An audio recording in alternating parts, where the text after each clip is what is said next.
This is FBG.Live. From touchdowns and concerts to weddings and Christmas parades. Live video production right here in Fredericksburg, Texas.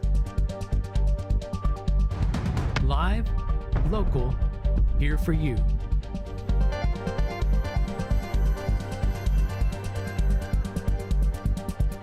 FBG.Live, capturing your moment for generations to enjoy.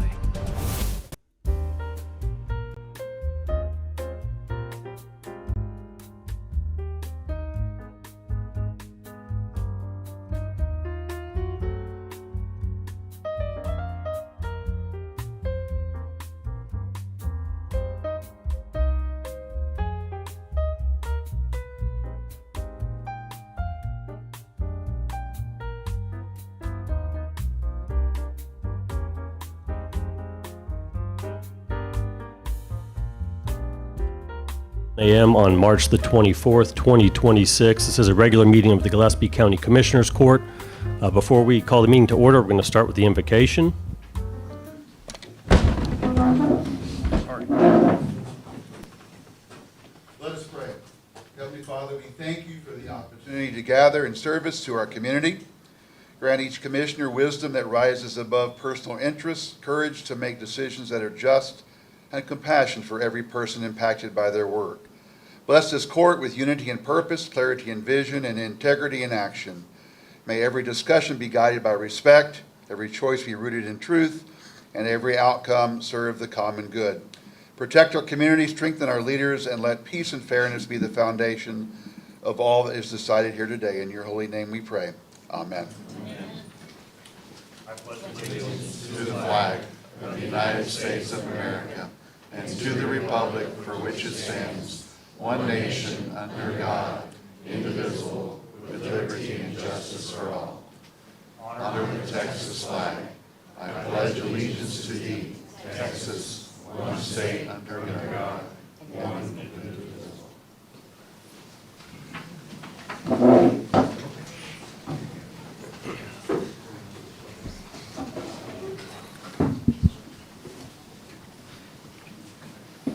We're a little shaky on the Texas pledge this morning. I might need to move the flag over a little bit.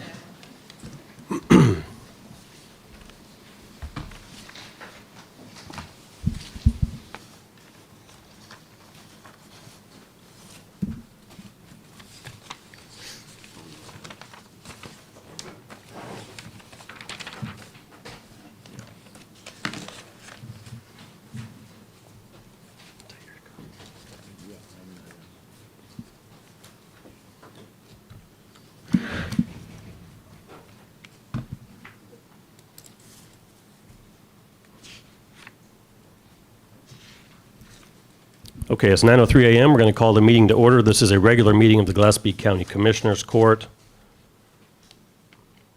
It is March 24th, 2026. For the record, Commissioner Gillespie, Commissioner Cromer, and myself are present. Commissioner Olfers and Commissioner Weinheimer are not present.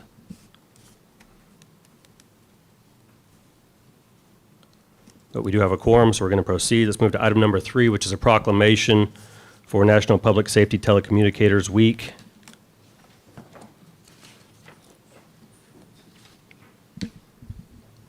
Les, whoever you want to bring up for this.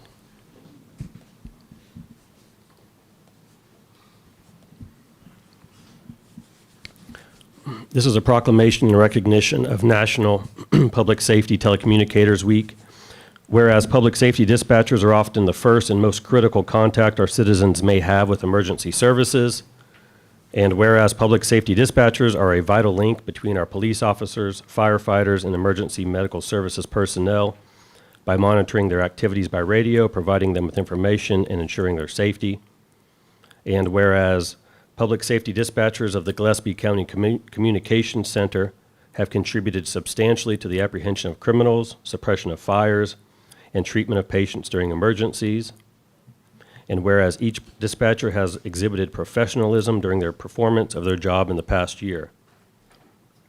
Now therefore I, Daniel Jones, Gillespie County Judge, on behalf of the Gillespie County Commissioners Court, proclaim the week of April 12th through April 18th of 2026 to be Public Safety Telecommunicators Week in Gillespie County, in recognition of the men and women whose diligence and professionalism serving as public safety dispatchers help keep our county and citizens safe. Thank you, Les, to you and your team. Congratulations.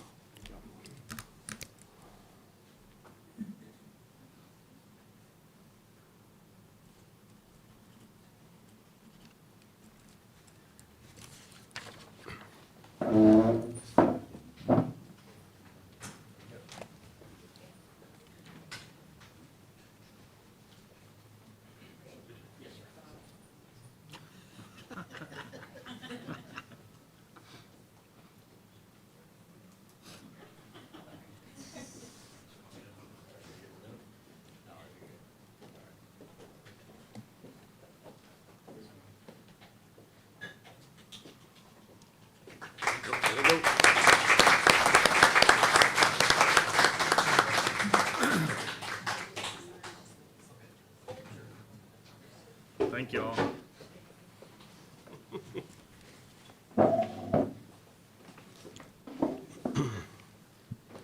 Wow, look at all this space.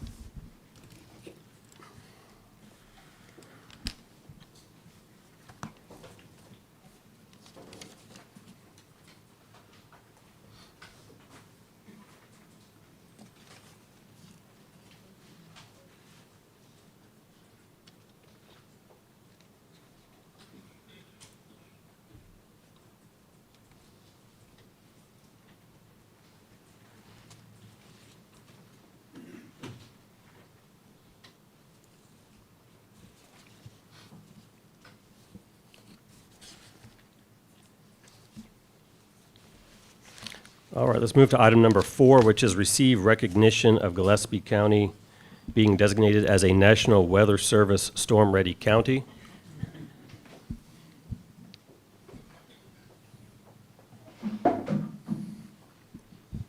Good morning. Good morning.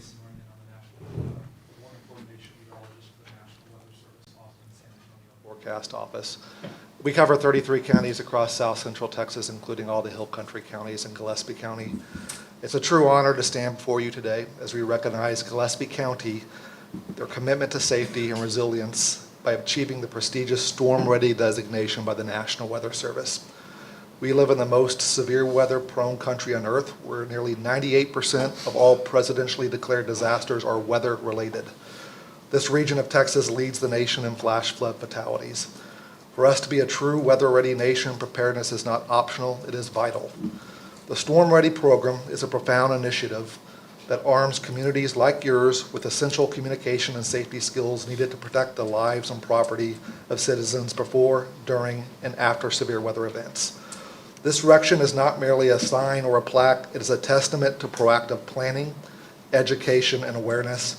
It signifies that your community has taken concrete steps and met rigorous criteria, including establishing a 24-hour warning point and emergency operations center, developing multiple reliable ways to receive and disseminate severe weather warnings, promoting public readiness through community-wide efforts and seminars, and developing a formal comprehensive hazardous weather plan. While no community is storm-proof, becoming storm-ready signifies that you are storm-prepared. This achievement highlights the dedication of your emergency services, including Emergency Management Coordinator Ashley Morris. I've worked with Ashley for many years, and I know she is highly aware of our regional weather hazards. She collaborates closely with the National Weather Service and is a vital member of our integrated warning team. She was instrumental in Gillespie County becoming the first community in the Texas Hill Country to achieve the Storm Ready designation. Thank you, Ashley and Gillespie County. Your leadership and commitment ensure that we continue to protect people and property of this great community. Congratulations.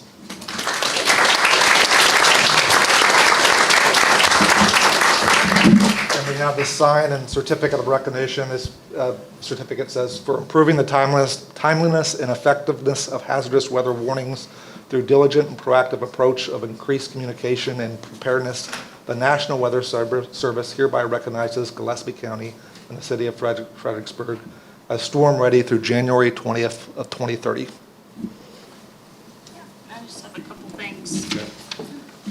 So just want to thank y'all for the time, for this recognition. As an emergency manager, my ultimate passion is to reduce weather-related fatalities, and the Storm Ready program is just one way that we work really closely with the National Weather Service to do that. We've been working together for the past 3 months to get this designation, and it is a program that we're going to continue so that we can renew when the period is up. To cover some of the work we've done, we've determined how to monitor weather during storms that we have. I play a key role in making sure that we watch the radar and notify our emergency services for that. We're consistently sending out weather briefings to elected officials, department heads, and our emergency services. We've reestablished our Emergency Operations Center and have had several activations since I've been here. One of them on standby for the tornado watch that we had a couple of weeks ago. We've also built a Gillespie County, Fredericksburg emergency management social media presence. So thank y'all who follow that, and we try to get weather information and preparedness information out on that so that we ensure our residents and our visitors are safe during all hazards. And then one last plug, NWS will be back here in Fredericksburg on Saturday to do a severe weather and flood awareness training. So that's going to be from 9 to 12. So please come and stop by the AgriLife building over on 38 Business Court, I think, over there by the airport. We have this great partnership where they come annually to do what used to be a Skywarn training, but now is more of a severe weather awareness and flood awareness for safety. And so we're just excited to continue to work with the Weather Service on that. So thank you. Well, Ashley, thank you for all you do. We appreciate your leadership in the emergency management stuff. And when you come back next Saturday, if you could bring a chance of rain with us, we'd appreciate it. Thank you. Thank you. And then if y'all don't mind, headquarters typically wants a quick photo, so if we could just snag a photo up here with y'all, Okay. that'd be great. Ashley, is the training, the 9 to 12 training, that's open to the public? Or what? Yes, yes, sir. Free, open to the public, and no registration. So we've got the big building all set up. So hoping to have a good turnout. Okay. And where are we going to hang the sign? Have you decided yet? I haven't decided. Where do y'all think we should put it? I kind of want to put it downtown. But We'll talk about it. All right.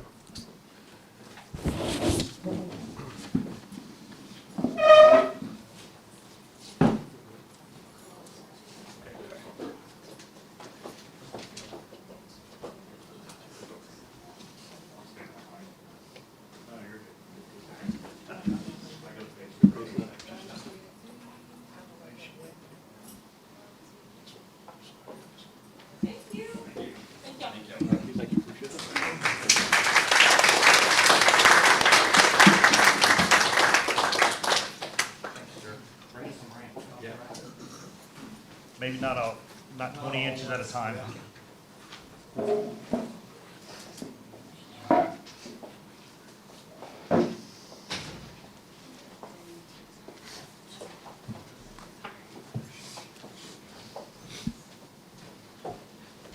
right. Do you want to take action to formally, I guess, receive that recognition?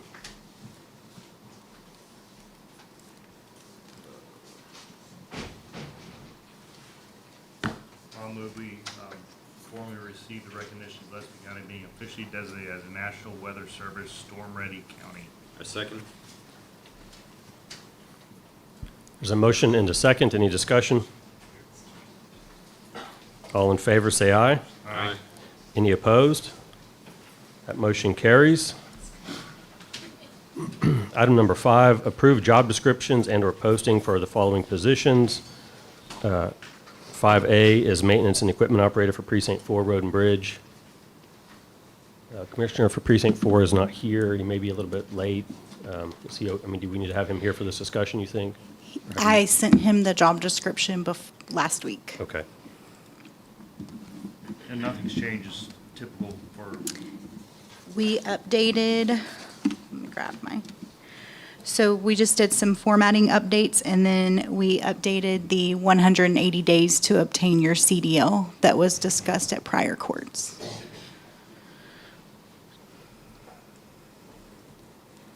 well, I'll move we approve the job description and posting for the maintenance equipment operator Precinct 4 Road and Bridge. Second. There's a motion and a second. Any discussion? All in favor, say aye. Aye. Any opposed? Motion carries. Item 5B, part-time elections clerk.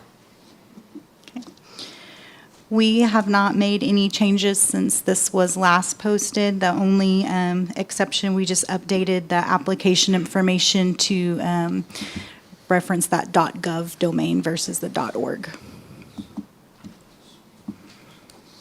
I move we approve the job description posting for part-time election clerk. Second. There's a motion and a second. Any discussion? All in favor, say aye. Aye. Any opposed? That motion carries. Thank you. Thank you, Lynn. Item number 6, consider approval of promotions, transfers, payroll changes, and/or hiring for positions in 6A as the county sheriff's office.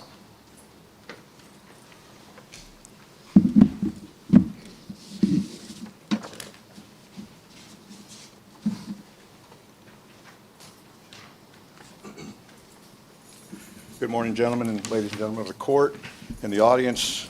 So we are looking for the approval to hire Seth Baker as a patrol deputy. He will be coming to our agency with over 10 years of experience. He will start at an hourly rate of $36.27 with an annual salary of $79,207.09. We're looking at his effective start date to be April the 6th of 2026. He has met all the requirements, background check, polygraph, et cetera, to meet our requirements for the sheriff's office. You'll be an hourly employee, correct? Yes, sir. I move we approve the hiring of Seth Baker as patrol deputy at a rate of $36.27 an hour. Second. Effective date April 6th of '26. Second. All right, we have a motion and a second. Any discussion? All in favor, say aye. Aye. Any opposed? That motion carries. Then we're also looking at the hiring of Hermes Holguin as a jailer for the jail at this time. His starting hourly will be $20.66, and he will be an hourly employee, and his start date would be March 30th of 2026. I move He's- to approve the hiring of Hermes Holguin as jailer, starting at $20.66 per hour, effective March 30th, 2026. Second. There's a motion and a second. Any discussion? Sheriff, did you have something else you wanted to add? No, I was just going to say that he's met all the requirements that we had Okay. required for jailers. All right. Any other discussion? All in favor, say aye. Aye. Any opposed? That motion carries. Thank you, gentlemen. Thank you, Sheriff. Item 6B, County Attorney's Office.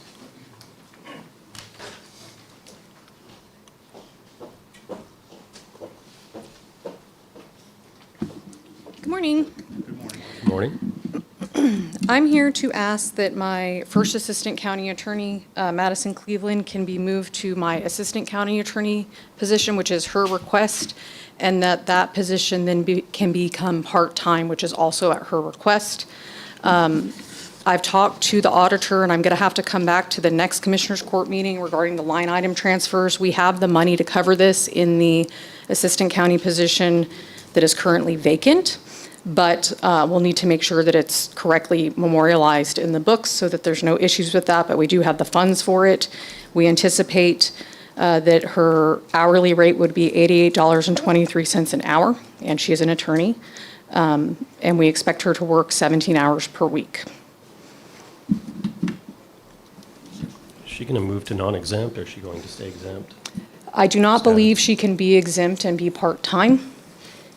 So we're making her non-exempt in that position. And she would keep hours because of that. But this will allow her to have more time with her child, which is what the desire is, but also the county has already invested quite a bit in Ms. Cleveland, and Ms. Cleveland is invested in the county, and we want to keep her here for as long as possible. She does excellent work, and I would be very sad to lose her if it came to that. title be first assistant? No, she would be in the assistant county attorney position. Assistant county. Yes, yeah. She's voluntarily would be taking a demotion so that she could be part-time, and then that'll allow me to hire full-time into the first assistant position.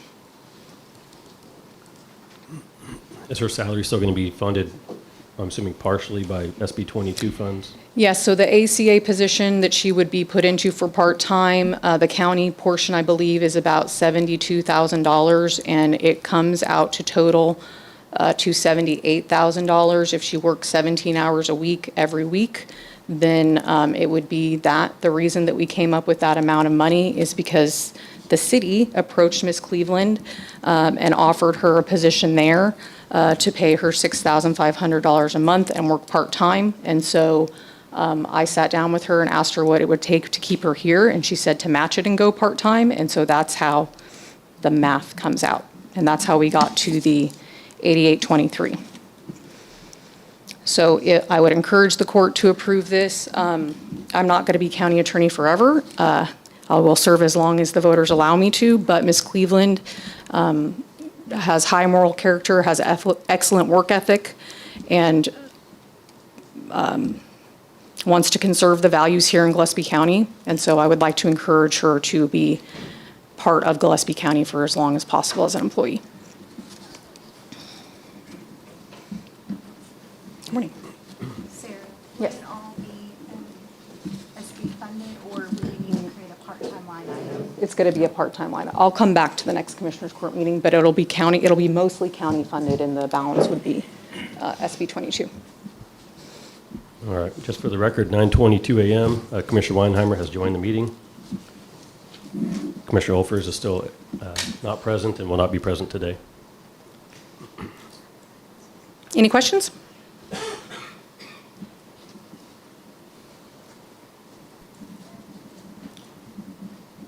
So this just be a transfer?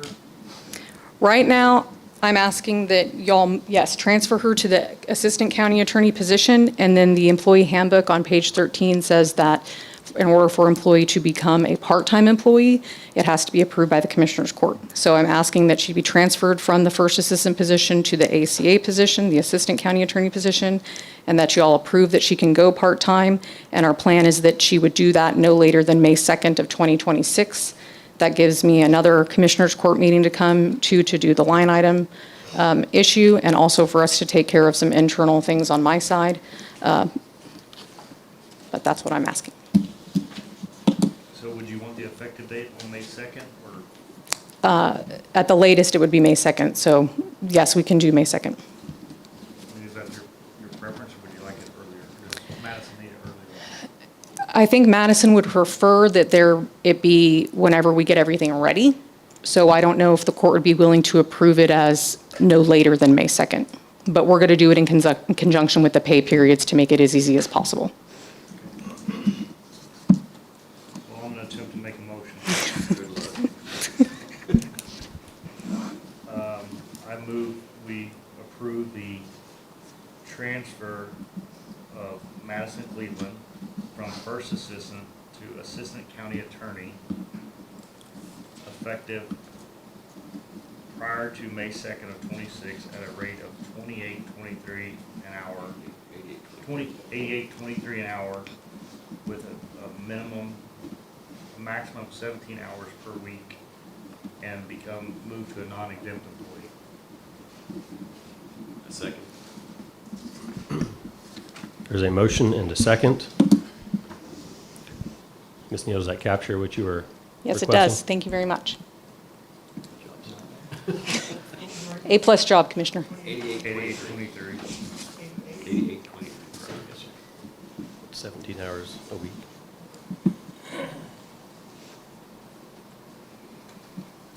Any other discussion? All in favor, say aye. Aye. Aye. Any opposed? That motion carries. Thank you very you. much. Item number 6C, District Clerk's Office. Morning. Good morning. I had submitted an offer to Jennifer Stidham to be my deputy district clerk at the rate of $18.50 an hour to be effective today. Last name is Stidham. Stidham, Stidhem.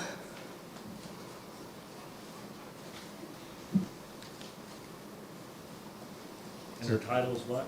Deputy district clerk. Filling a vacancy? Yes, sir. I move we approve the hire of Jennifer Stidham as deputy clerk, Deputy district clerk, yes. deputy district clerk at a rate of $18.50 an hour, effective immediately. Perfect. Second. There's a motion and a second. Any discussion? All in favor, say aye. Aye. Any opposed? That motion carries. All right, Thank thank you. Item 6D, Justice of the Peace, Precinct 2.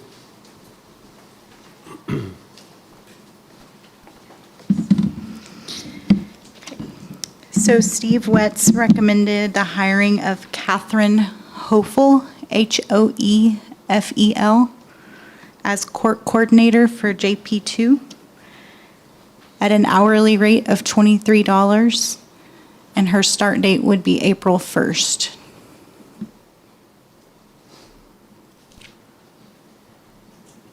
I move we approve the hiring of Catherine Hopeful at a rate of $23 an hour. Effective date be April 1st, you said? Yes. Second. There's a motion and a second. Any discussion? All in favor, say aye. Aye. Any opposed? That motion carries. Thank you.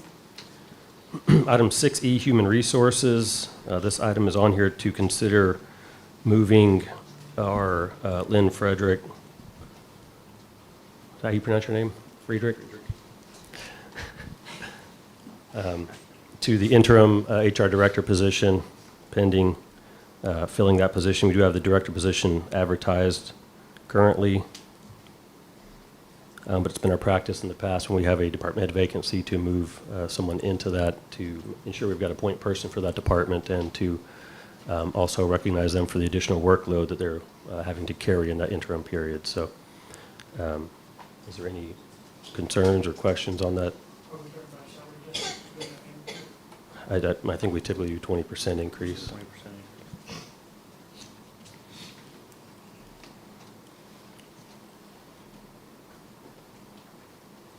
Lynn, would you have any concerns with that? Willing to take it? Be happy to.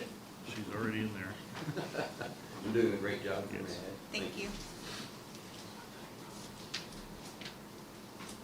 I move to approve Lynn Friedrich as interim HR director, effective immediately, and provide a 20% increase in hourly rate. Second. There's a motion and a second. Any discussion? Just to clarify, the salary increase is during that interim period, serving as interim only, not permanent. Everybody understand? Is that real? Yes. Okay. All right. Any other discussion? All in? There- Yes. Sorry. Yes, ma'am. Go ahead. There may be that at some point we have to transfer from that salary line item to the hourly. Okay.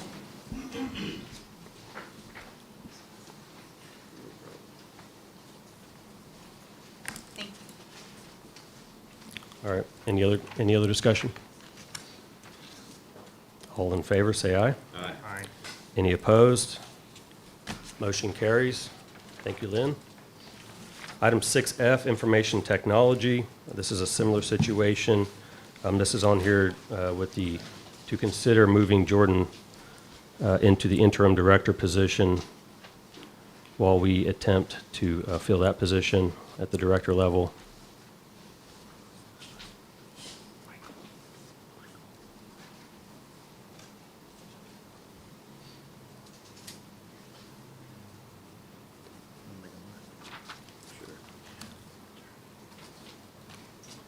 I move to Hey, approve Jordan Weichel as the interim IT director, effective immediately, and provide him a 20% salary increase while in that position. Second. All right, motion and a second. Jordan, you want to say anything? Any objections? Okay, all right. All right, we have a motion and a second. Any discussion? All in favor, say aye. Aye. Any opposed? Motion carries. All right, item number 7 is consider approval of county clerk minutes for Commissioners Court meetings. I'm requesting that minutes for March 10th, 2026. I reviewed them and I can't remember when they actually approved them.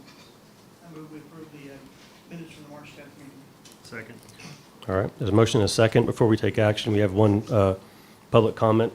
Ms. Schneider, you signed up for 7, is that correct? That is correct. Okay. Good morning, everyone. I am here today because the county is now operating in complete darkness. This is anything but public transparency.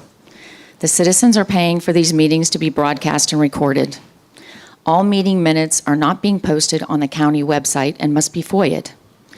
Requests to be on the agenda are being ignored by the newly re-elected Judge Daniel Jones, regardless of the topic. I've even requested to know who the judge pro tem is and was ignored. All of the invoices are not being made public and must be FOIA'd.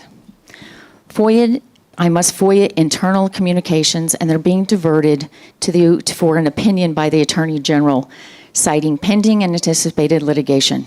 We are told there is no litigation, specifically on March 10th and on February 24th, only to see that the county sued Ampere Energy on March 11th, the very next day.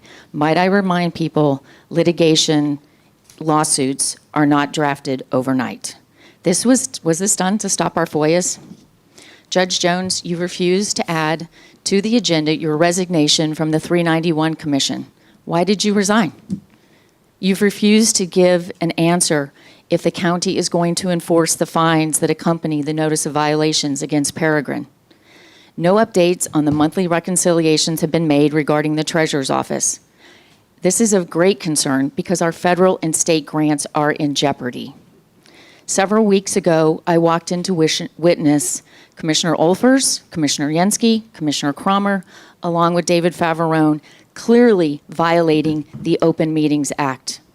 How many more of these instances have to occur that are continuing?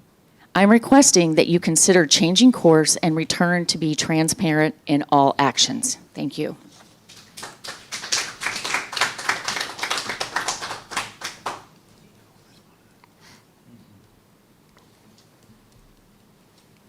All right, we have a motion and a second. Any other discussion? All in favor, say aye. Aye. Any opposed? Motion carries.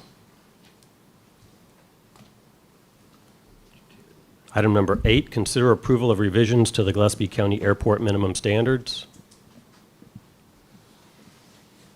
Morning, Judge. Morning, Commissioners. Morning. Morning, sir. All right. Well, the minimum standards, we started updating these about a year ago, and it's I think we finally came up with a good product, and we're ready for approval from the court. To summarize the changes, we basically changed the title, was one of the big changes, going from min operating standards to min standards.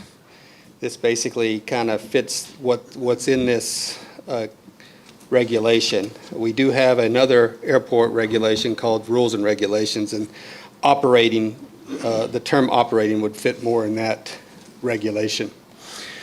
We've also added another major change, was we've basically consolidated all the unofficial rules and that associated with ground leases, lease renewals, lease transfers, and lease terminations. And we put it in this document where we have a one-stop shop for that information. We also added or I guess deleted a item that we used to do to cover our aircraft storage hangars. We had allowed them just pay the county 3% of their annual revenue instead of a ground lease for the footprint of their building. The board and I approved removing that item to make all of our leases the same. Another thing we added is standards for the business park, since we've never had anything that provide guidance on the business park development. And the final major change was we added a Appendix C to this reg to cover all construction meetings, requirements, bondings, other FAA approvals, and that kind of stuff. With that said, the Airport Advisory Board has reviewed it tremendously or rigorously, and Judge Jones and I have gone over this on multiple occasions, line by line, for this, and I think we are now ready to request approval for this document. So what did you say it was going to replace? You said more than one document? Well, we replaced we removed no, this document is a standalone document, but the word operating I felt did not fit this document. It fit to fall in line with the rules and regulations. So we just removed that out of the title. Now it's MIN standards.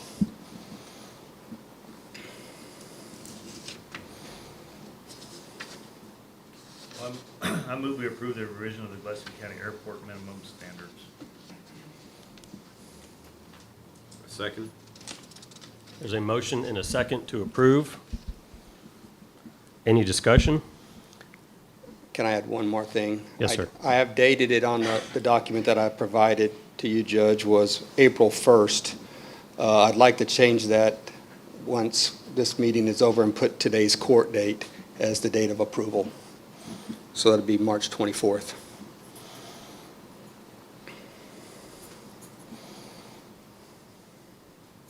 Well, I amend my motion to include the date change to March 24th of 2026. I amend my second. All right, we have an amended motion and an amended second. Any other discussion? All in favor, say aye. Aye. Any opposed? Motion carries.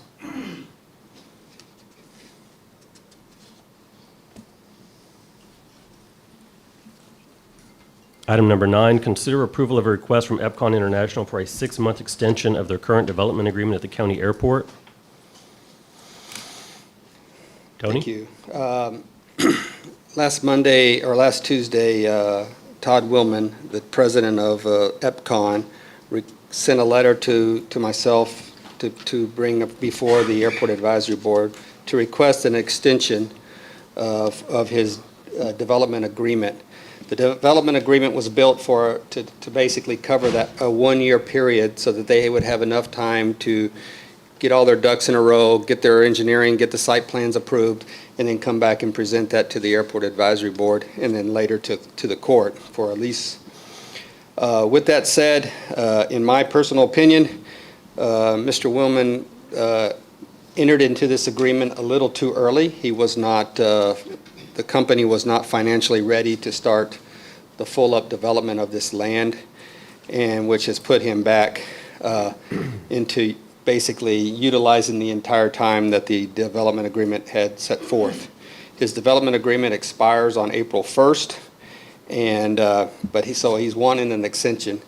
And to prove that that he is finally ready to move forward, I met with Mr. Willman and his financial partner and his engineer and his contractor last week. We did have a good discussion, and we believe that 6 months is all he needs.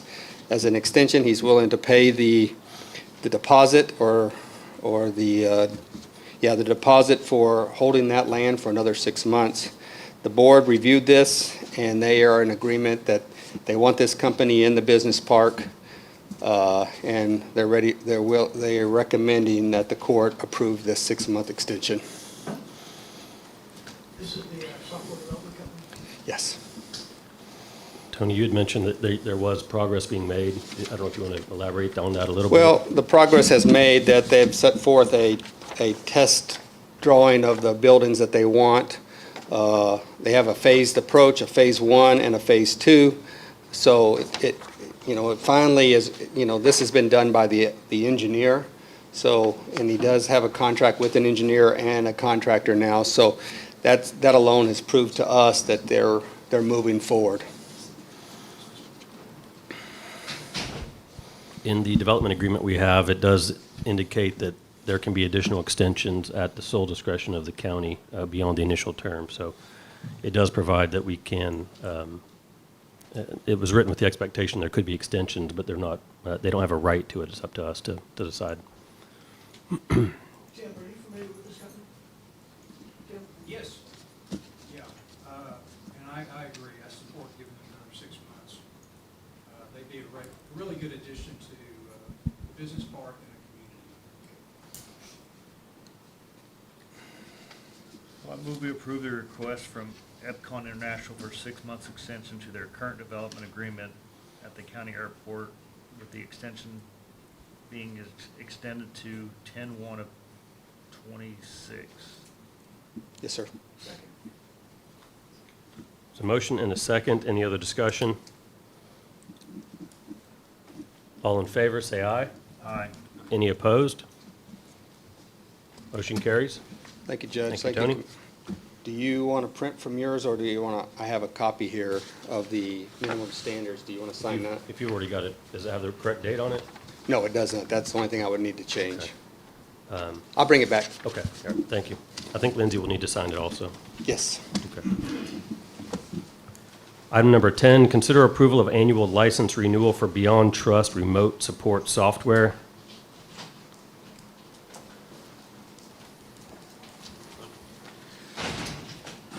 It's our new interim Yes. director.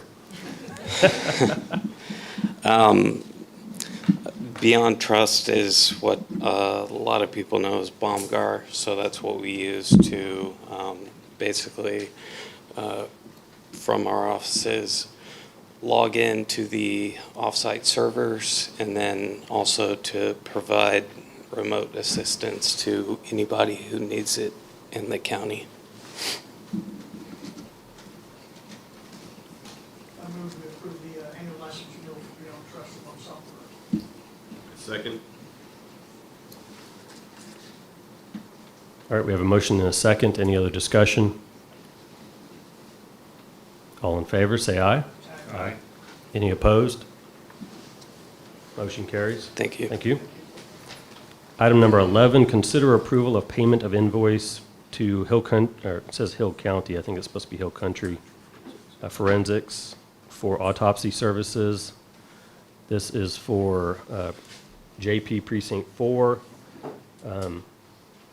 These are routine charges, but because of the amount, it exceeds $5,000. The invoice does because it's for 2 autopsies, so the total amount is $6,400. That's the reason that it's on the agenda for approval by the Commissioners Court. I don't think Judge is here this morning. I move we approve the invoice and payment to Hill Country Forensics in the amount of $6,400 for Justice Precinct Number 4. Second. There's a motion and a second. Any discussion? All in favor, say aye. Aye. Any opposed? Motion carries. Item number 12, consider approval of the Fredericksburg Book Festival to use the Pioneer Memorial Library as an event site on January 16th, 2027. Good morning. Hello, good morning. I'm Kathy Scherer, co-chair of the 2027 Fredericksburg Book Festival, and I'm also treasurer of the Friends of the Written Word, a 501c3 organization that presents the book festival. On behalf of the Friends of the Written Word, we are thankful for the support we've received from the County Commissioners, Judge Jones, and the library staff in both the ability to promote the Pioneer Memorial Library at past book festivals, as well as through the county hot funds grant that we've received. Last year, we had at least 963 people attend the book festival, perhaps even over 1,000, and we anticipate continued growth. For the 2027 Fredericksburg Book Festival, we request the approval to use the Pioneer Memorial Library facility from 8 a.m. to 5 p.m. on Saturday, January the 16th, 2027. We will work with the library staff to establish the actual closing time, but do request approval until 5 p.m.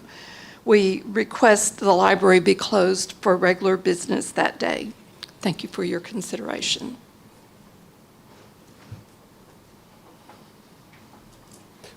Thank you. Linda, do you have any input or concerns, objections, support?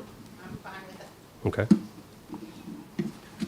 I move to approve the Fredericksburg Book Festival to use Pioneer Memorial Library as an event site on January 16th, 2027, from the hours of 8 a.m. to 5 p.m., and that we also close the library for regular business on that day.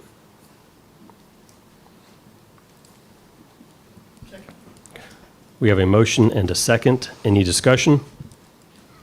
So I do have a question. If the library's going to be, it's going to be open, but it's going to be closed. It'll be closed for our patrons. Yes, ma'am. Yeah. But is the staff still going to be in attendance? Staff will be there. Okay. So can people still go into the library and, I guess, look at materials, or you Sure. just won't be able to check them out, or how are you going to? I'd rather not have our patrons check out, because we will have stuff where they can't get to the shelves in the stacks. So it'll be very hard for the patrons to actually find what they're looking for. Okay. And this will be the third festival? Third. Okay.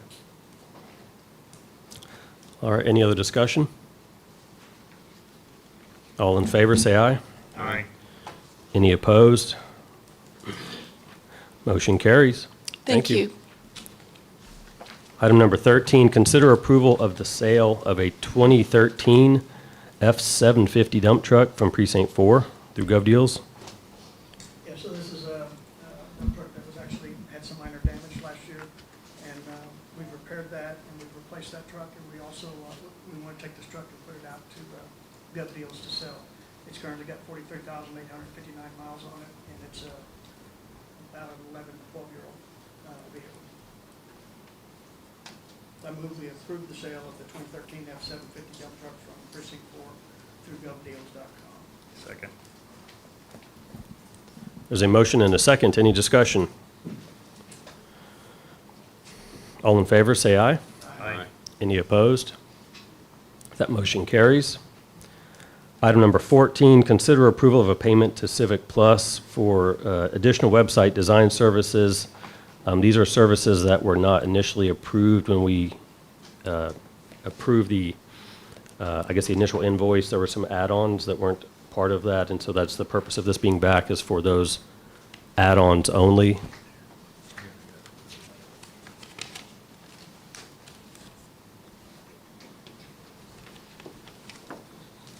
I believe those are for the custom headers for the library.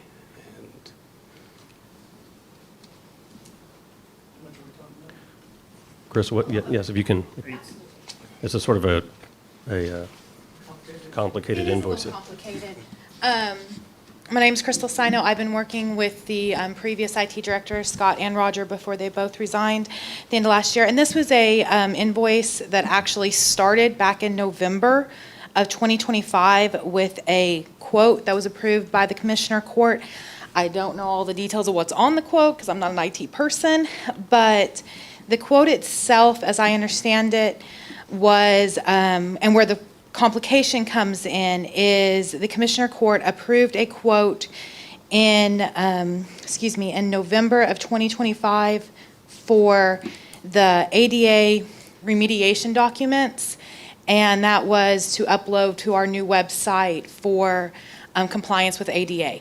That quote in November, quote number Q110719-1, had a line on there that said the prorated year one was $1,718.49. It actually came out to $1,095.55.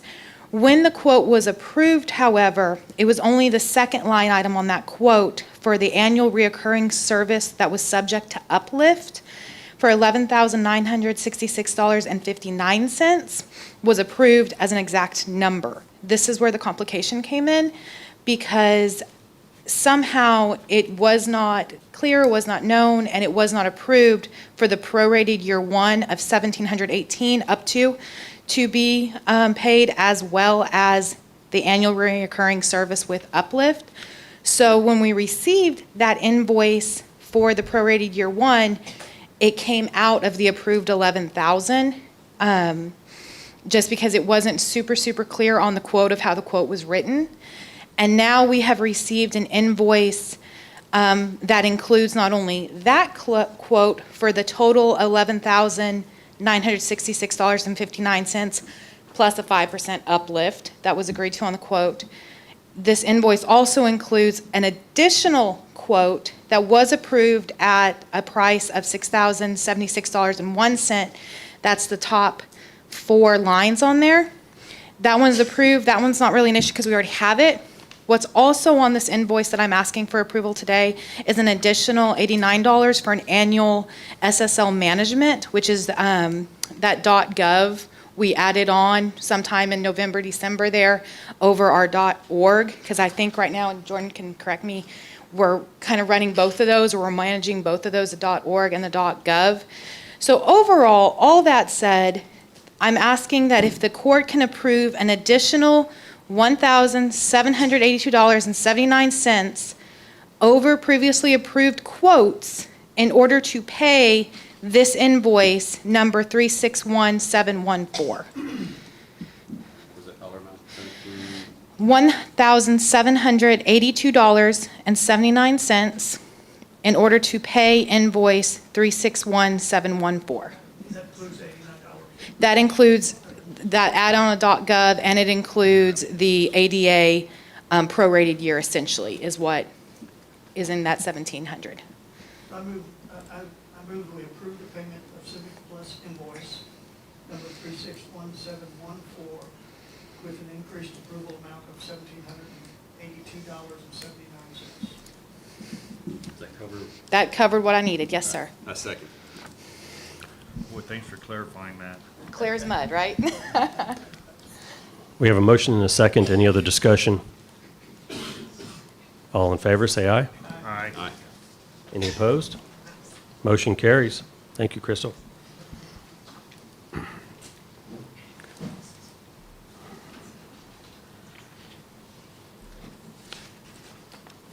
All right, let's pass on 15. We'll come back to that in a minute, because I think that's going to take maybe a little bit of discussion.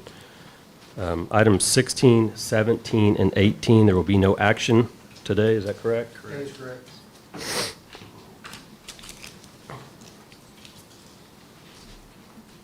Item number 19, consider a variance request to the county right-of-way regulations concerning the construction of 2 driveways at 22 Chaparral Drive. This is a revisiting an item that we discussed at our last meeting, where we had quite a bit of discussion, and we were looking for some updated site, I guess a site plan that indicated accurately the distances of the driveways and everything. So let's get back into it, I guess. Melissa, you want to start? Yes, so there's updated site plan in your packet that more accurately shows the driveway location with dimensions to Highway 290. So not really anything has changed as far as the variance goes. I added some dimensions on there as they pertain to our right-of-way ordinance.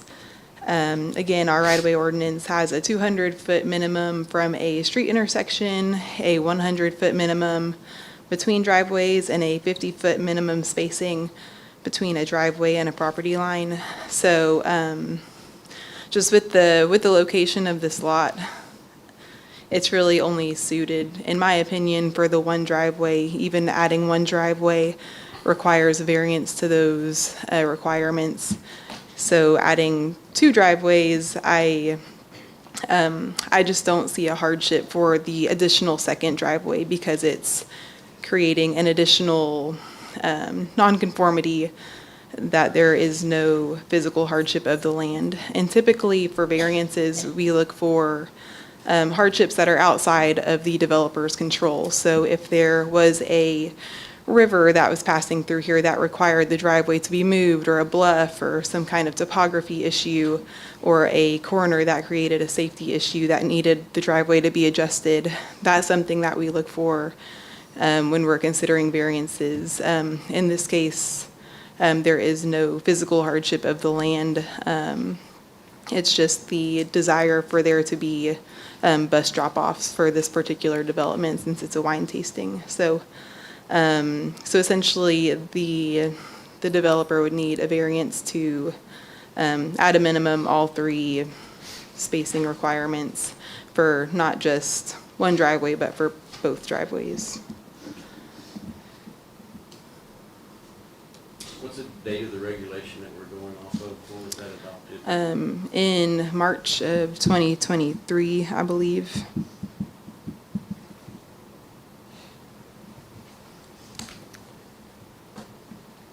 So it's been in existence for a fair amount of time. Sorry, March 2024. So 2 years.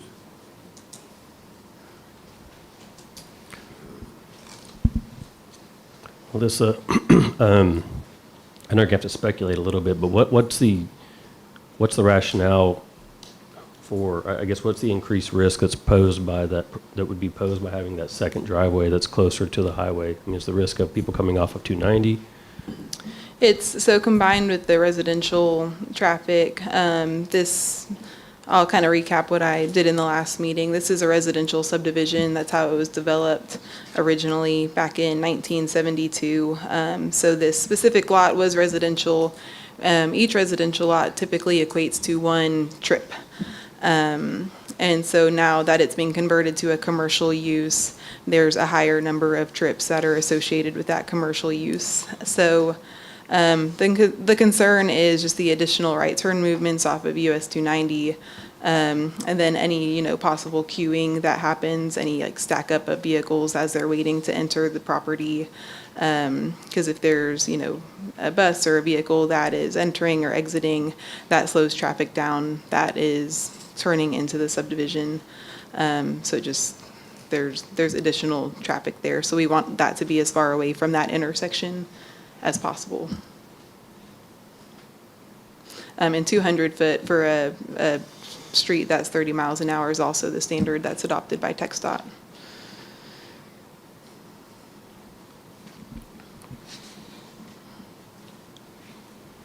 And what would this be if this was proposed, as proposed? What would the distance be? The closest? The closest one is about 94 feet. And we look at that from edge of pavement to edge of pavement. What is the entire lot length? Yeah, I'm just. 206 feet. 206? 206, Yeah. So, I mean, if you have a restriction of 200 feet from the highway, I mean, you can't even put an entrance in. So somewhere, something has to give. Yes, yeah, and I think for one entrance that's reasonable. The lot was existing prior to the regulations, so, one driveway, I'm not opposed to them having a driveway. My concern is the second driveway, essentially. Is there a limit on how wide the driveway can be? It's 30 foot for a commercial driveway is the maximum width.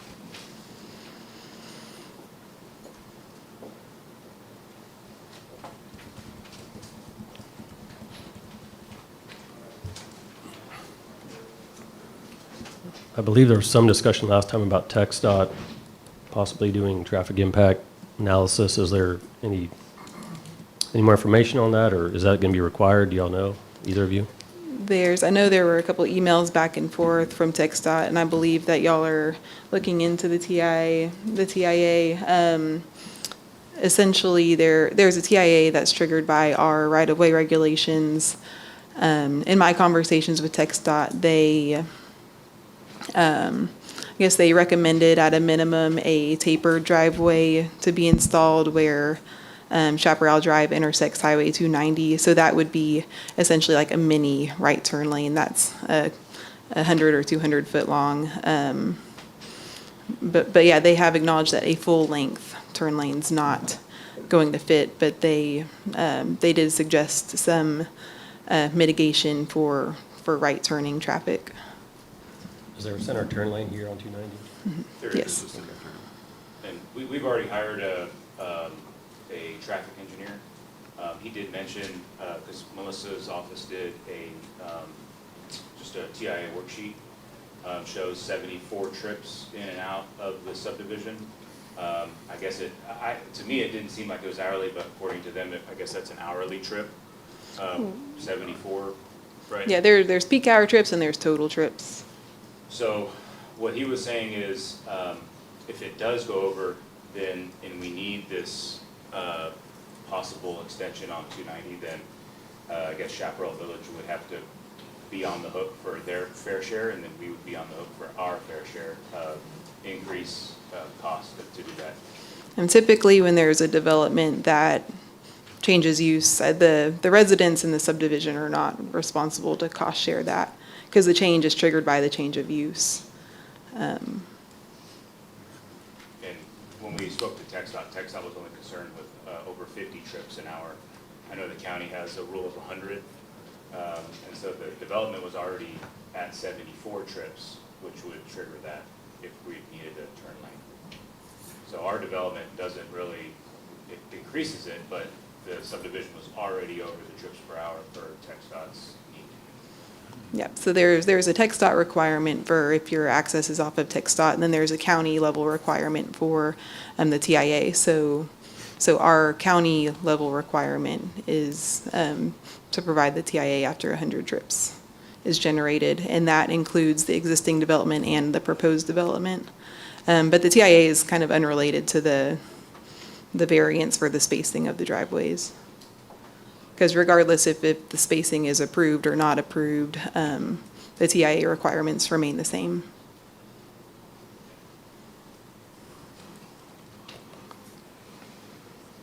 Did you want to present anything else today?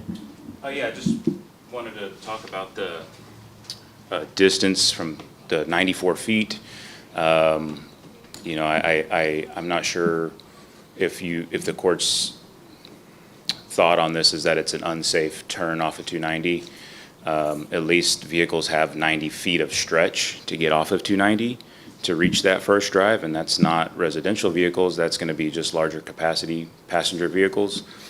I would say that that 94 feet is definitely a lot of space for those larger vehicles to get off and not cause any disruption to 290 versus 99% of the businesses off of 290 that don't have 90 feet to get off, and they're turning right off 290. There's only 2 wineries out there. That's going to be Archray Resort. They have a decel lane coming from the east. They have the center turn lane on 290 going in, and then you've got Halter Ranch, which is right next to us, that has a decel lane already there. That's coming from town. No other winery nor business has any sort of decel lane or turn lane off 290.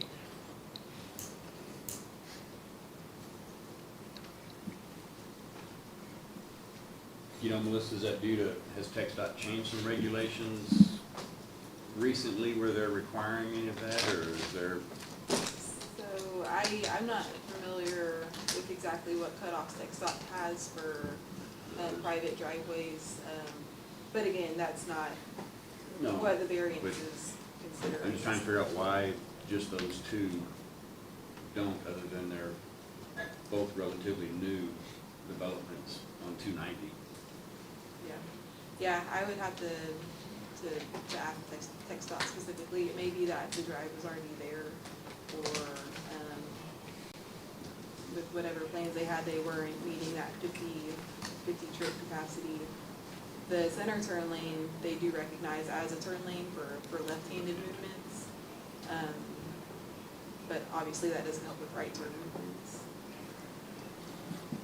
And then as far as the TIA worksheet that we did, or Melissa's office did, there might be some discrepancies on that. I don't think you guys have that, and that's not part of this variance, but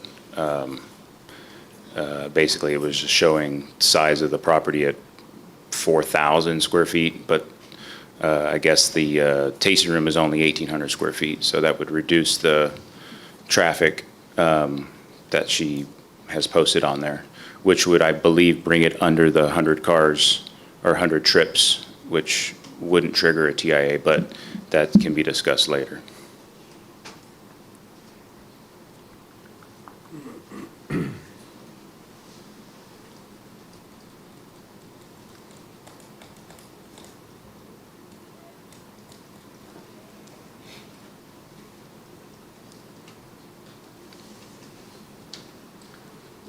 So Melissa, what's your recommendation? If you have one? My recommendation would be approval of a single driveway on the driveway that's shown on the south side of the property as shown in the original site plan. So this one has that driveway 10 foot off of the property line. In the past, I believe it was about 30 foot off the property line. So my suggestion is approval of a driveway 30 foot off of the south property line, a minimum of 30 foot, as shown in the last site plan. But I don't think that the second driveway is, the second driveway doesn't meet our spacing requirements, and I don't believe that there's a physical hardship of the land that was there prior to this development. Any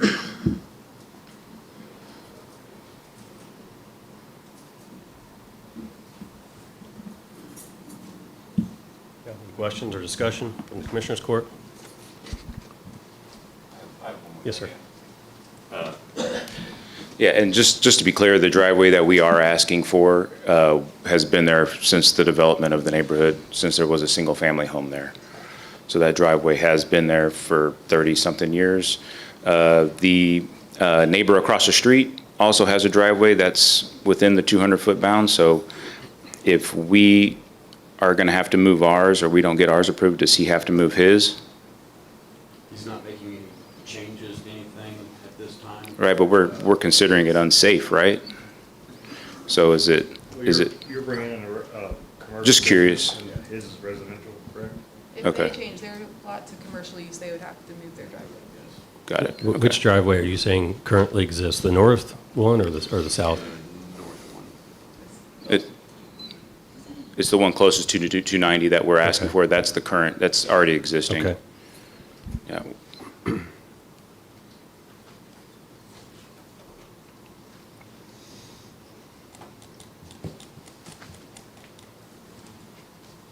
I mean, our regulations are in place to provide safety for the citizens and our visitors. They've been in place. I'm in agreement with Melissa on this, that one driveway gives access, not ideal access, but it's residential, it's small area. I just don't know that, I can't grant two of them, in my opinion. No, understood. And the reason behind it was not for hardship, was just basically for public safety at that point. We don't want larger capacity vehicles having to back out on Chaparral Drive, having to maneuver around small areas. It just gives them more space to operate, that's all.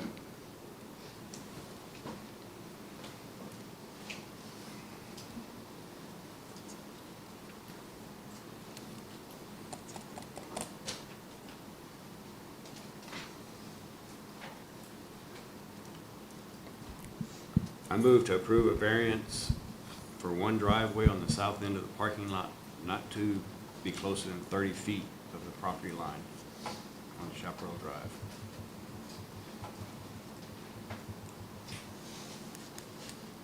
Would you entertain putting a maximum distance from that property line too?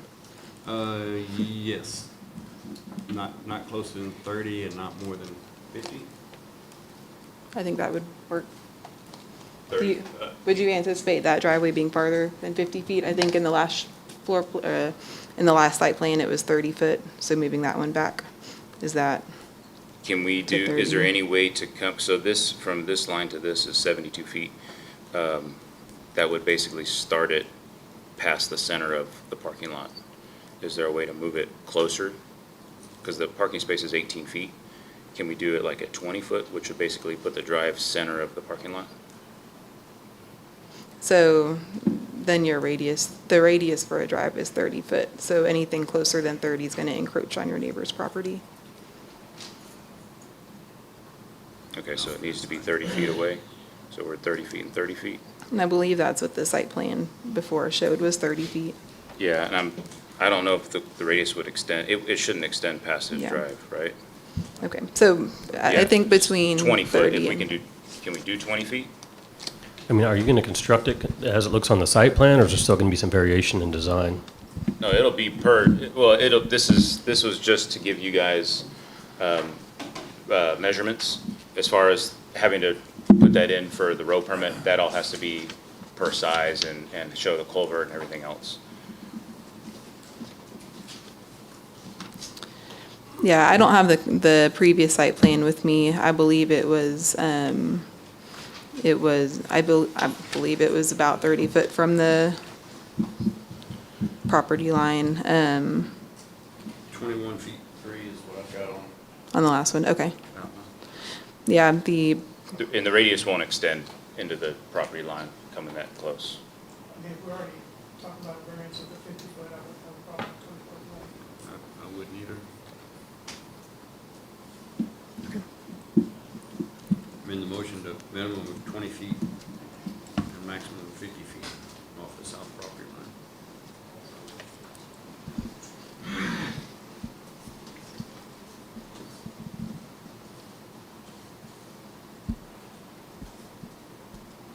I'll second for discussion. Okay, we have a motion and a second. Any discussion? So can you, I guess, clarify what your order is, what your motion is? Motion is to approve a variance for one driveway with a minimum of 20 feet from the south property line and a maximum of 50 feet for the start of that driveway. So the minimum of 20 feet would be the south end, would be the south edge of that driveway, and then 50 would be the north, up to 50 would be the north edge of that driveway? I believe what Commissioner Yansky was really referring to was the edge of pavement of the driveway to the property line. That measurement would be between 20 feet and 50 feet. And then the 30 foot would go beyond that, wherever it needed to line up with the parking lot. Okay. They've got a 30-foot starting point to work with on the south side.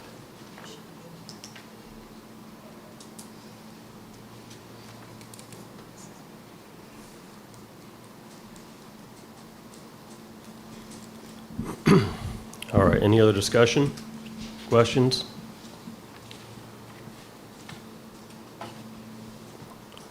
All in favor, say aye. Aye. Any opposed? Motion carries. All right, thank you.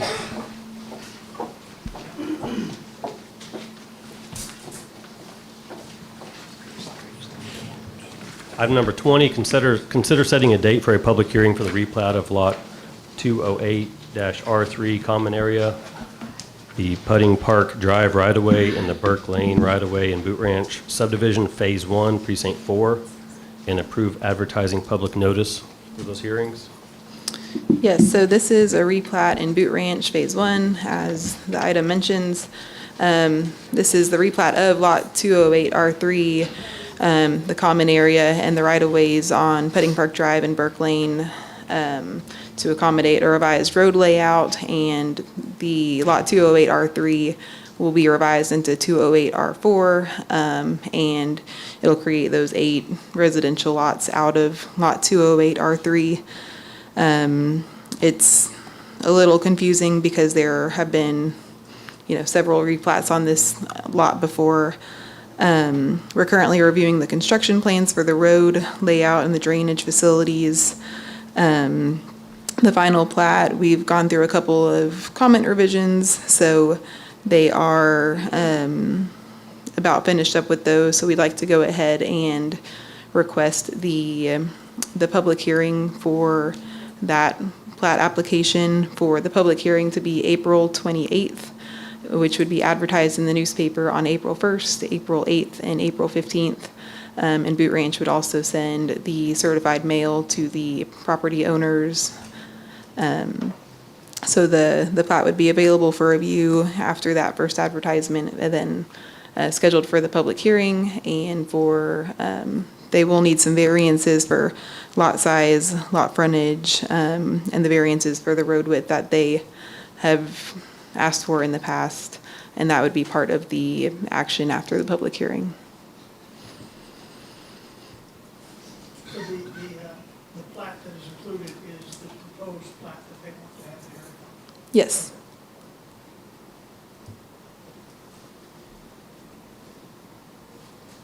I move we approve the April 28th for a public hearing for the replat of lot 208 R3 common area, Putting Park Drive right of way and Burke Lane right of way and Blue Branch subdivision phase 1 of precinct 4. Second. There's a motion and a second to approve the public hearing. Any other discussion? All in favor, say aye. Aye. Any opposed? Motion carries. Do you need approval to advertise that? So I'm not sure how we've worked with replats in the past as far as dividing. I believe the developer pays for that advertisement, but the clerk's office actually posts that in the newspaper. Is that correct, Lindsay? Okay. So if we need approval for advertisement, even though it's not paid by the county, I'm not aware of that, so I can bring that back if I Do you pay need for it to. initially and then reimbursed, or? Okay. And you have ample time to get it done. Well, for the sake of clarity, I move we approve that advertisement. Second. All right, we have a motion and a second to approve advertising for that public notice on April 28th in the newspaper. Any other discussion? All in favor, say aye. Aye. Any opposed? Motion carries. Okay. Thank you. Thank you. Do you need to take a break? All right, item number 21, consider approval of a line item transfer of funds into the County Court of Law, line 10-404-4709, that's other professional services, and identify a funding source. Is anyone here from CCL?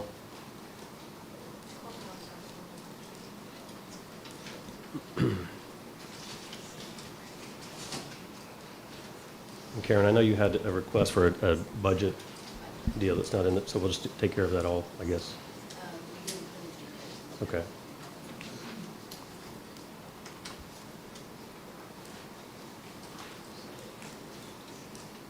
Sarah, are you checking to see if they can come down? Okay. All right, we'll go back to that item then in just a moment. Item 22, consider approval of appointments of persons to the Pioneer Memorial Library Advisory Board. This will be a discussion only, a little bit of confusion on what we're trying to do there. We have clarified, it's 5 members on the Pioneer Memorial Library Advisory Board, and the board was asking if they were staggered or not, and that is in the bylaws. They do not have names to present at this time, but we'll have 3 members to approve probably in May, and they'll be for a 2-year term, and then in May of '27, we'll have 2 members to approve for a 2-year term. So discussion only, I recommend no action. You said there's 5 members? 5 members, yes, sir. All right, any other questions or discussion on that item? All right, so there will be no action on item number 22. It was discussion only.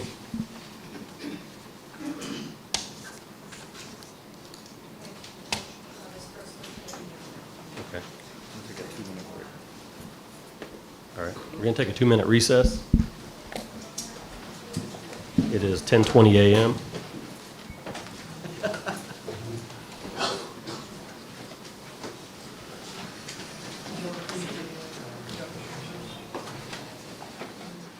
Yes. I think we proved everything.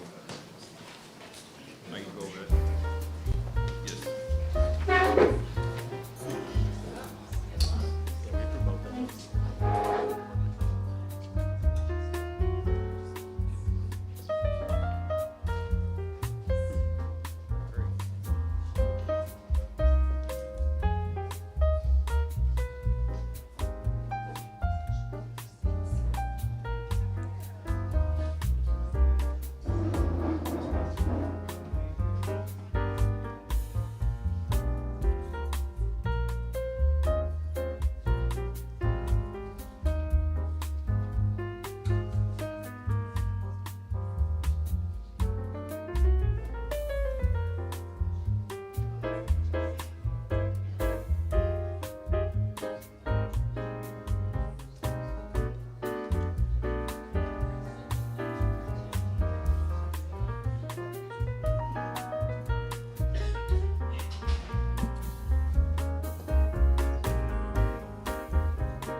Gillespie County Commissioners Court. Let's go to item number 21. Consider approval of a line item transfer for the county court at law for professional services and identify a funding source. Good morning. Again, he sends me. So the County Court of Law is asking for additional funding in our other and professional services line item. And this is mainly for juvenile matters that we handle. Specifically, the bulk of what's being asked for is detention fees. We have one juvenile in detention right now that will be there more than likely until the trial date, and that roughly runs us about $6,200 a month. The other parts of the funding are going to be for expert witnesses in these trials, and those aren't set in stone at this point. A lot of them, we have an hourly amount that they charge to come and either evaluate or testify and travel time and stuff. So I think the total amount that we were asking for to cover all of this was roughly $73,000. 73? Yes, sir.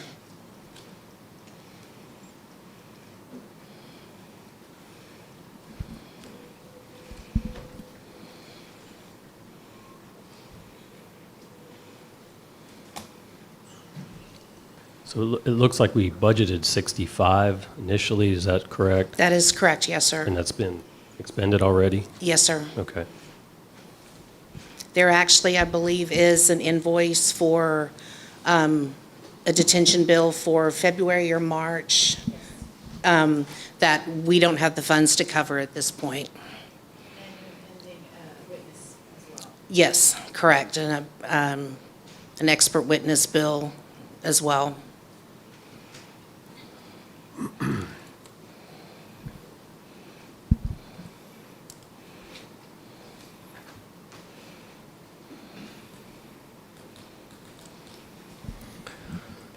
All right, well, sometimes there's an aberration in the caseloads that warrant expenditures that aren't always budgeted or planned for, which I think is the case here. So we need to identify a funding source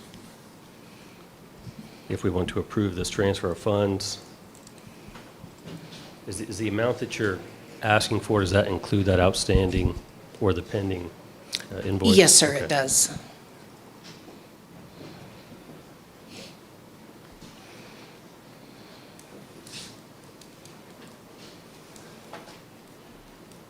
assume our contingency is that yours. Unless you have another idea. I don't know where else we can go. That's it, I guess.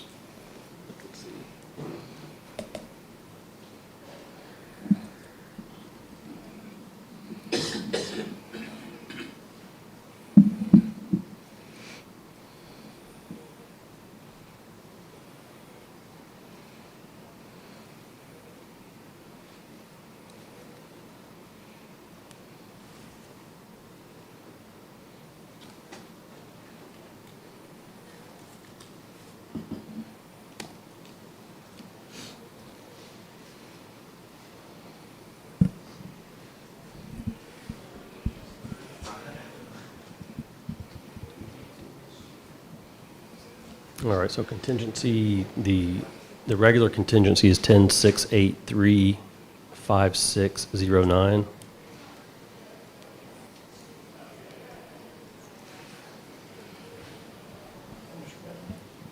Is there sufficient funds in there to transfer?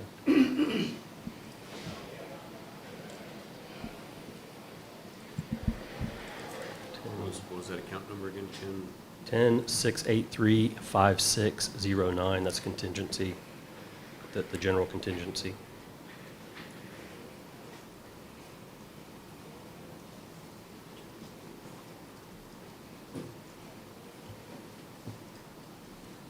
Needs to, Did they say there was enough in there? I got a yes, that check, yeah. Because the other would be indigent care, as possible. Mhm. Make a motion.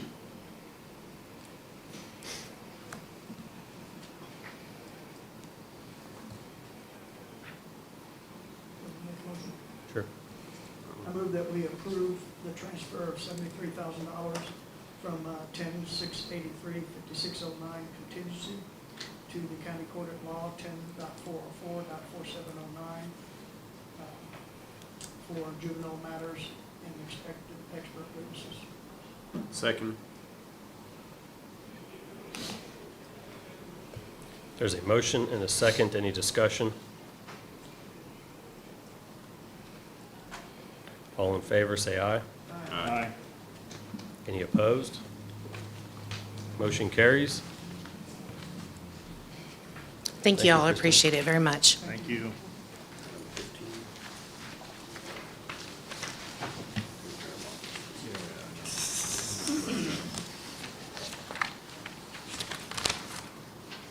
Okay, we need to go back to item number 15, which is consider approval of the renewal questionnaires to be submitted for the county's annual renewal of liability insurance and property insurance policies.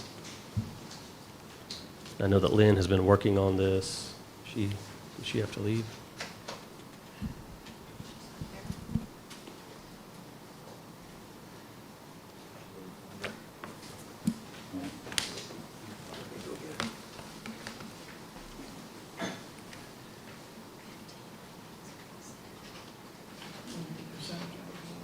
Okay. Okay, all right. While we were waiting for item number 15, let's move to the consent agenda, which is item number 2. Routine business items, the court will approve in one motion unless a member of the court wants to pull an item for individual discussion. I know we have some amendments that need to be made on the record to the consent agenda. Yeah, we have quite a few amendments. Better get on the mic.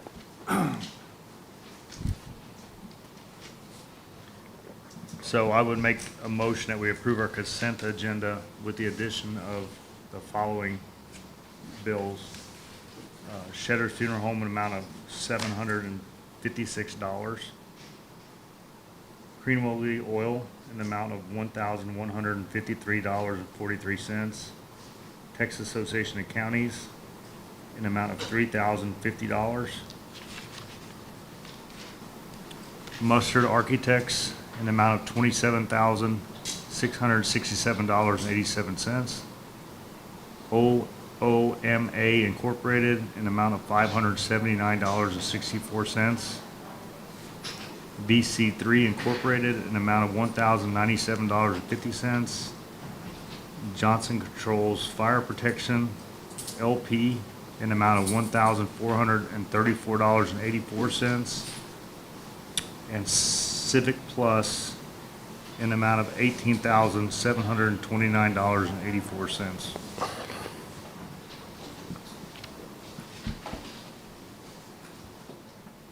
Second.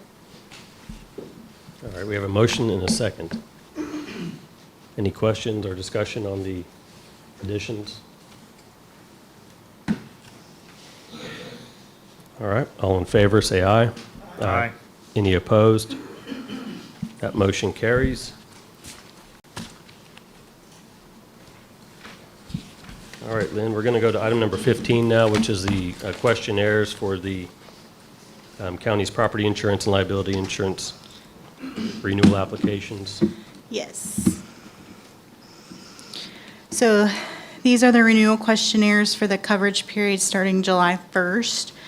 I did make a few changes on the liability renewal questionnaire. When we were meeting with TAC regarding these questionnaires, one question came about, do we want to get quotes from them to possibly add uninsured, underinsured motorists and personal injury protection?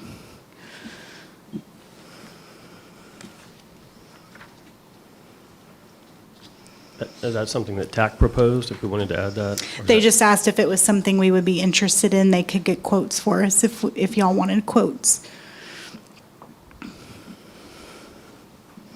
Well, I don't see any harm in getting a quote.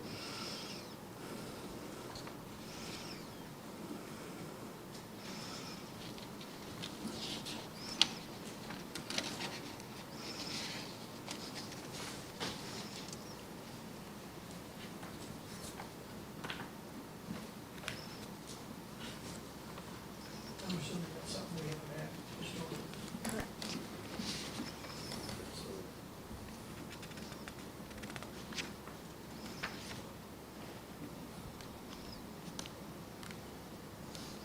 Lynn, can you talk about any substantial changes or, I guess, substantive changes that were made to the application or the renewal questionnaire, if any? So one on the cyber security liability, our deductible did go up from 5 to 10,000, and then all of our limits increased. So because how the questionnaire was answered, we're able to get increased coverage because our cybersecurity is improved. Yes.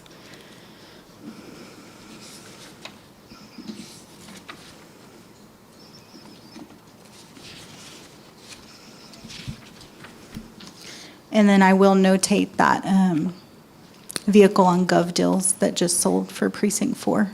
I can notate that to remove.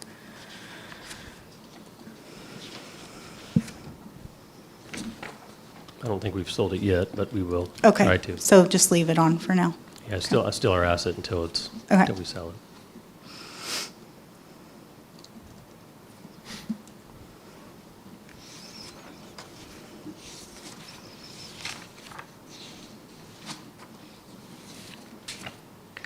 And then something else they discussed at the meeting, our auto limits are at the max. They said sometimes if there's like enterprise agreements, we're required to have those max limits. So if we want to look at getting that next level lower limit, we can look into that as well.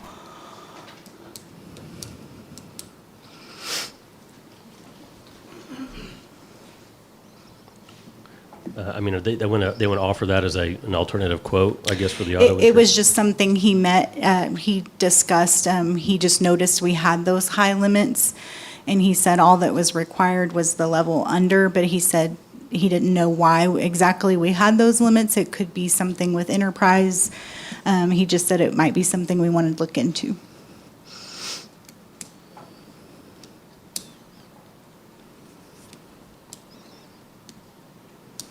He did say most of the counties are under the lower limit. Mhm. Mhm.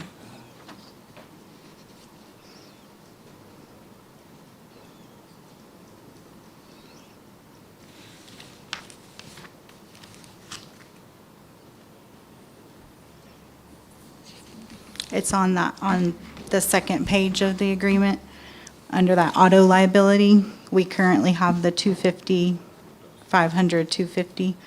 And he said some of the other counties have 100, 300, 100.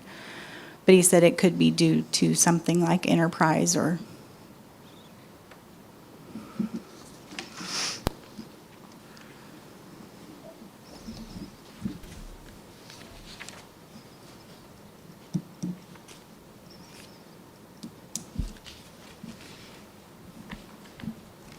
I think 100, 300 is a statutory minimum to carry, so you just need to verify if any of our contracts for lease vehicles require anything above that. I'm not sure what the cost difference would be to the county. Can they give us a quote, you think? Can you inquire if they can give us a proposal for both limits Yes. and see what the difference would be? Yes. On personal injury protection and uninsured, underinsured quote? Yeah, I think we would add that just for proposal as well.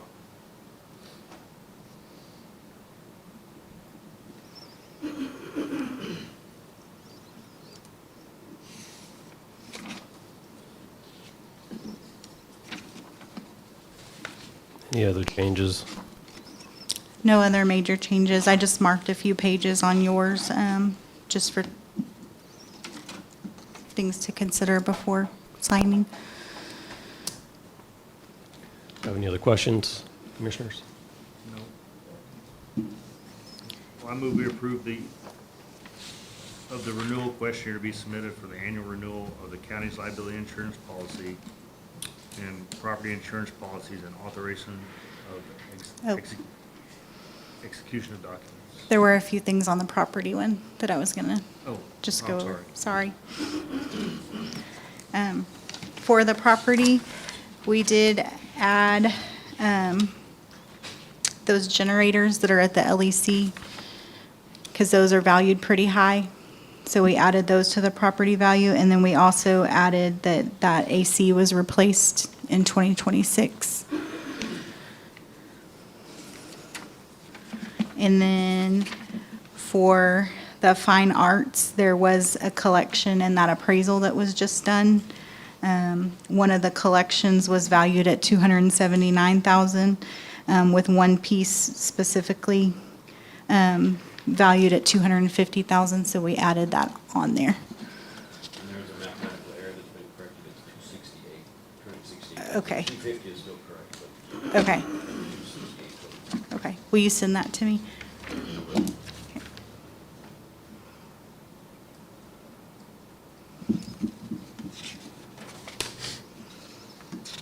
And then on some of the equipment, we updated a few of the serial numbers and then added some equipment that needed to be added. All of the new stuff for that. The new dust trucks. Should be, yes. Mike Mauer and I have gone through this. Crystal gave some information, so we think we've got it all. And Mike came up with some estimated values of some of the equipment that was needed to be on here.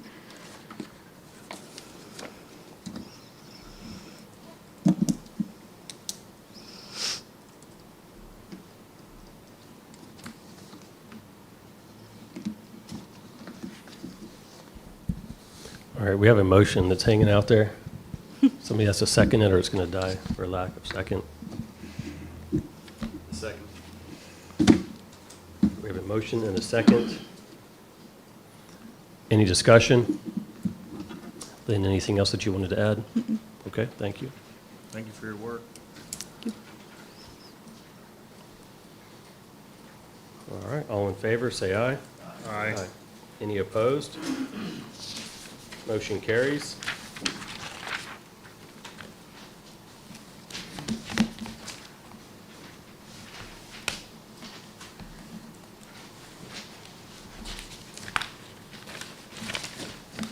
All right, I think we addressed every item on the agenda.